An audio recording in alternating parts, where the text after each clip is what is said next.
अध्यक्ष महाशय, पूज्य गुरुजी वर्ग आणि येथे जमलेल्या माझ्या छोट्या मोठ्या बालमित्रांनो, आज मी तुम्हाला यशवंतराव चव्हाण यांच्याबद्दल काही 4 शब्द सांगणार आहे. ते तुम्ही शांतचित्तेने ऐकून घ्यावे अशी माझी नम्र विनंती. यशवंतराव चव्हाण यांचा जन्म 12 मार्च 1913 रोजी सांगली जिल्ह्यातील देवराष्ट्र या गावी झाला. त्यांच्या आईचे नाव विठाबाई व त्यांच्या वडिलांचे नाव बळवंतराव. यशवंतराव 4 वर्षाचे असताना त्यांच्या वडिलांचे निधन झाले. यशवंतरावांना लहानपासून भाषण, संगीत आणि भजन कीर्तनाची आवड होती. यशवंतराव चव्हाण यांनी 25 नोव्हेंबर 1984 रोजी जगाचा निरोप घेतला. एवढे बोलून मी माझे भाषण संपवते. जय हिंद, जय महाराष्ट्र.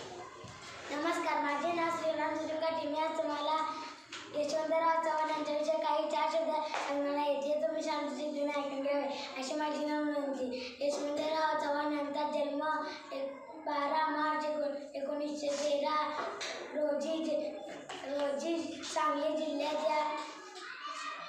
जिल्ह्यात देवराष्ट्र या गावी झाला. त्यांच्या आईचे नाव विठाबाई व वडिलांचे नाव बळवंतराव असे होते. यशवंतराव 4 वर्षाचे असताना त्यांच्या वडिलांचे निधन झाले. यशवंतरावांना लहानपणापासून भाषण, संगीत, भजन व कीर्तनाची आवड होती. जय हिंद, जय महाराष्ट्र. माझे नाव मोनिका हनुमंत मादर. मी इयत्ता 4थीत शिकत आहे.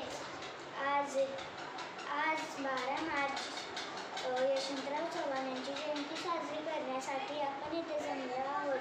यशवंतराव बळवंतराव चव्हाण यांचा जन्म 12 मार्च 1913 साली सांगली जिल्ह्यातील देवराष्ट्र या गावी झाला. त्यांच्या आईचं नाव विठाबाई व वडिलांचे नाव बळवंतराव असे होते. यशवंतराव चव्हाण हे भारताचे पहिले मुख्यमंत्री होते. एवढे बोलून मी माझे भाषण संपवले. जय हिंद, जय महाराष्ट्र. नमस्कार, माझे नाव शुभ्रा संतोष देवसने.